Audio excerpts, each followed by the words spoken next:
Hi everybody, my name is Andy Chan. If you're new to this channel, welcome. What I do in this particular watch list is I explain a Excel immigration model that I created for the various calculations in the Canadian economic immigration system.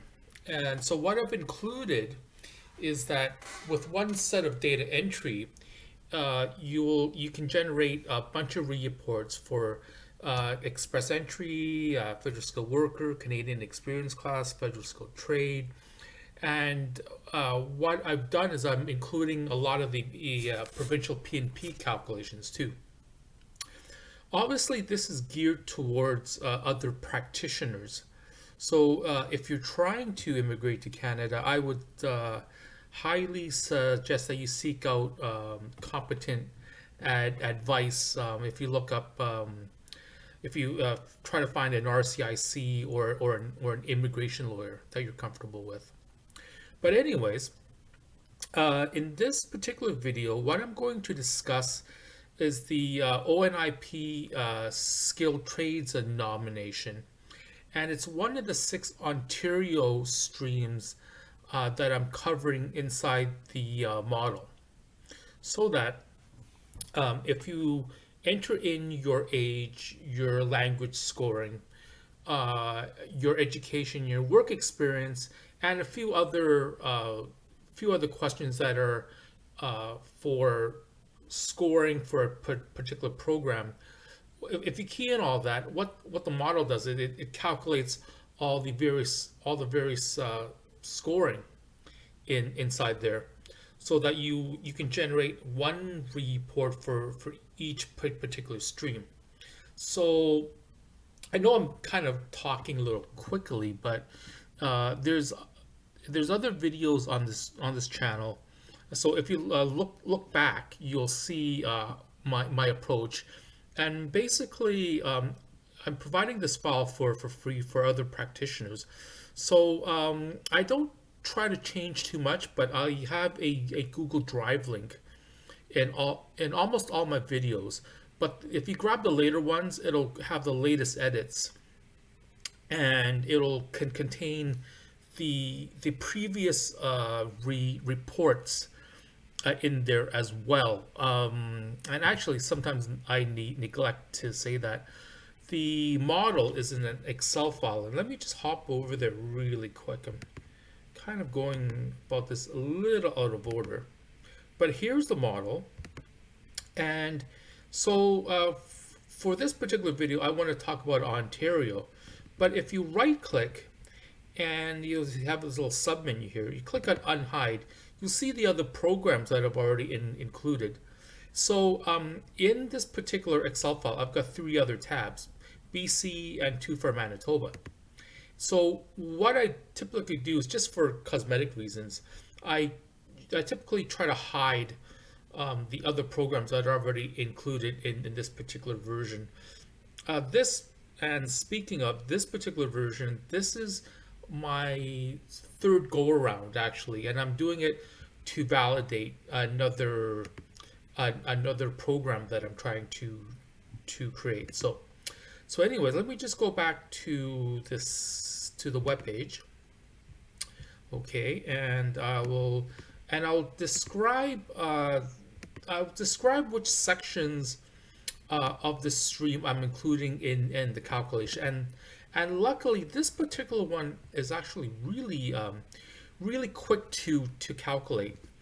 I don't know what sequence you'll be watching, and frankly, I don't know what sequence I'll be uploading it, because playing around with this video editing software, and if I'm not too crazy about it, I'll have to redo it. So the order I upload may not be the order that I actually record this. But anyways, the Ontario skilled trades stream is for nomination, and it's fairly provincial nomination for the express entry system, and in particular federal skilled trade. With this one, the requirements, what Ontario does they've made some slight tweaks to the requirements. And for example, so I'm just scrolling down the page. In the work experience, they only count one, two, three, four knock groups. Oh, okay, 633 and 72, 73, and 82. Whereas in the federal one, and that you're trying to get the provincial nomination for, this is the federal page for federal skilled trades. They are looking for work experience in these six groups. All right, so that's one major difference. So again, because there's fewer groups, it actually makes there's fewer calculations for me to present in the report. The other difference is that for the Ontario nomination for federal skilled trade, the work experience has to be obtained within the last 2 years and in Ontario. So that's a tighter restriction, obviously, because they want 1 year of work experience. Let me see. Yeah, 1 year of work experience, non-continuous, so it's cumulative. Whereas the federal skilled trade, I believe it's 2 years within the previous 5 years. And there's no geographic limitation too. Oh, okay. So what I mean by geographic limitation is this work experience has to be in Ontario. Okay. The other requirement that Ontario has put in, and I've included in the calculation in the model, is that if it's a part-time job, it has to be at least 15 hours per week. Whereas the federal skilled trade, I'm pretty sure it's silent on that requirement. And in federal skilled trade, it specifically says greater than, it doesn't necessarily have to be 15 hours a week, or above that. So just to reiterate again, because I obviously wasn't very clear, Ontario, if you count part-time hours, has to be at least 15 hours per week. And in the federal skilled trade, it doesn't specifically say that. And in no federal skilled worker, it specifically says it doesn't have to be. So that's one of the other differences. All right. So, and again, I'm just describing fairly quickly what the requirements are for here. And again, if you're not familiar with it and you're looking to immigrate to Canada, this is definitely not the right video for you to watch. You should find a competent immigration lawyer or a immigration consultant. Okay, so let's see. The other requirements, 1,560 hours, that's pretty standard. Your work experience must be obtained over a period of at least 1 year, meaning that there's, I read it to mean that you can only count up to 30 hours per week, very standard. The second requirement, valid certificate or license. I don't really check that, but what I do check in this particular stream is that paid work while studying is not eligible. So I actually do filter that out.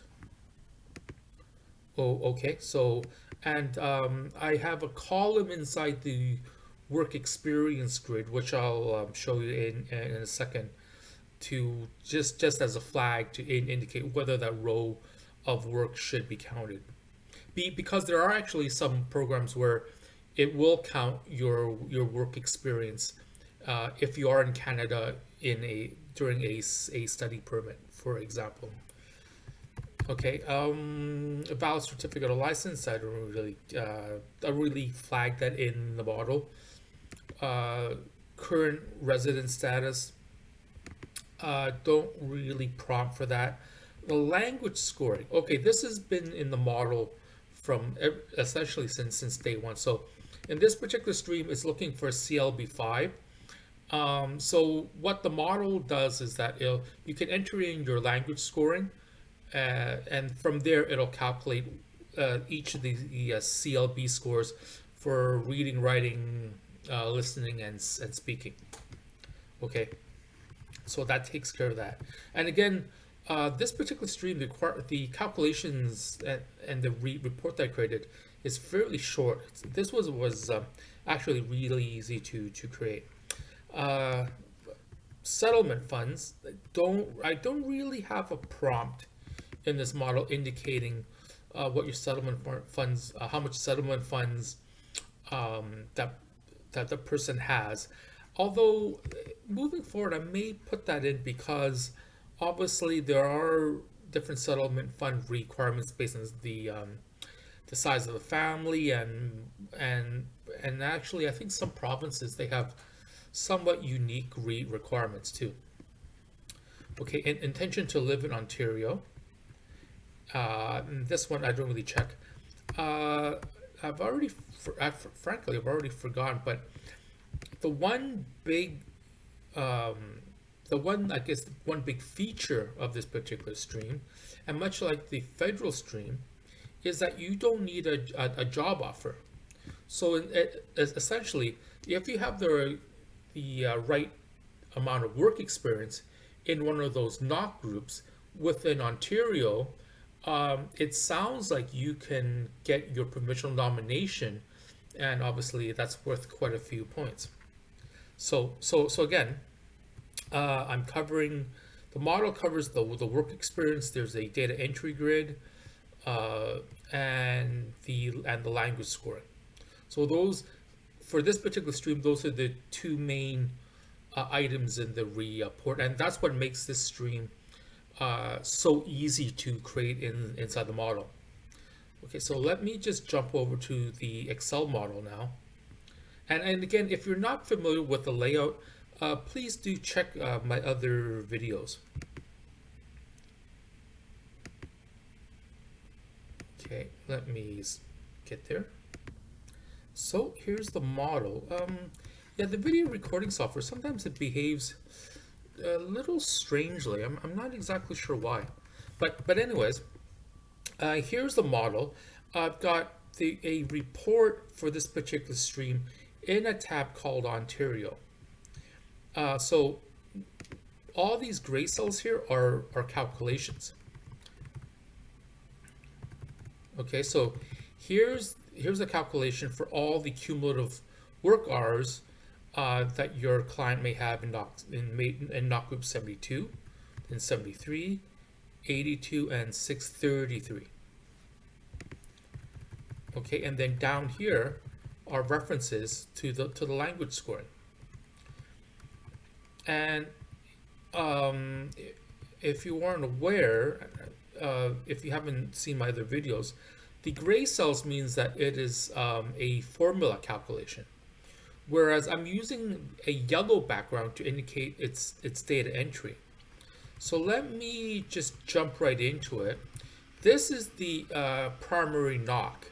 So in your express entry application, you have a primary knock. This is just a reference to it.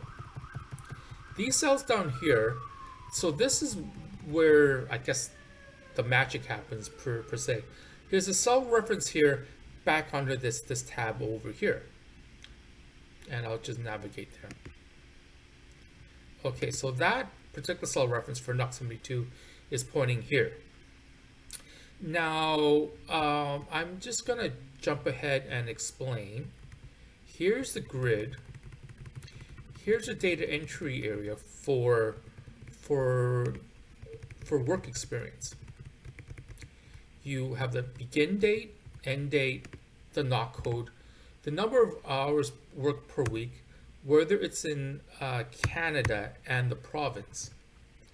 So from that, what I've done off to this side is that these formulas here calculate the number of hours worked for this row of data in column L within the last 2 years, M 3 years, 5 years, and 10 years.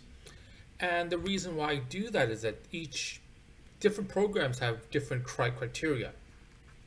So for this particular one, since the work experience has to be counted within the last 2 years, I'm summing from this column here, and I'm using sum if formulas to summarize it. So what this formula is telling me is that I'm summarizing the hours up above, and only if it's in major group 72, and then column F is, I believe, whether they're in a valid work permit or not, because I cannot count hours worked during a study permit, so that's why that's being tested. And the other one is, the other two is, it has to be in Ontario, and finally, the number of hours worked per week is greater than equal to 15. So let me just light up one of these. So I'm just gonna go in, and I'm using just some test data, obviously. So because it's Ontario, let me select something in the 72. I'll scroll up here, and again, this particular column has an auto filter so that it shows up all the valid knock codes. Okay, I believe I should be picking up 1,500 hours for this particular row, because it's a 72 knock group, and within the last 2 years, that's how many hours worked based on 16 hours per week worked. Okay, so I scroll back down here, and now it's being picked up. This area of the spreadsheet is actually kind of interesting to me, because over here are the calculations for federal skilled trade. Notice that it's within the last 5 years, so that's the total number of hours. Well, because Ontario has a criteria only counting the last 2 years, it's this value over here, and you'll notice the sum if formulas are a little different. Okay, this one, federal skilled trade, I may need to double back on this, because I think I should be checking whether, or no, actually no, okay, column F. Actually no, I think I'm okay. Column F is for a work permit, so maybe I'm okay there, and there is no geographic limit, so yeah, okay. I think I'm in the clear. Notice again that in the federal program, it counts a knock major group 92. Ontario doesn't, and in the federal program, it's counting 632 and 633. That's why there's a plus sign there in 632, 633, whereas in Ontario, I'm only looking at 633. Okay, so that's how this particular column works. So you see back on the report, that's how many hours there are. Okay, then the language scoring. The language scoring, I've covered this one quite a few times now, but what happens with the language scoring is that you key in whether there's a spouse or not, and that's for CRS scoring. One of the language scores, one of the language tests, and again there's a filter there, and this is the language score for NIELTS. If you change it to TCF, it's not going to mean anything because it's far too low.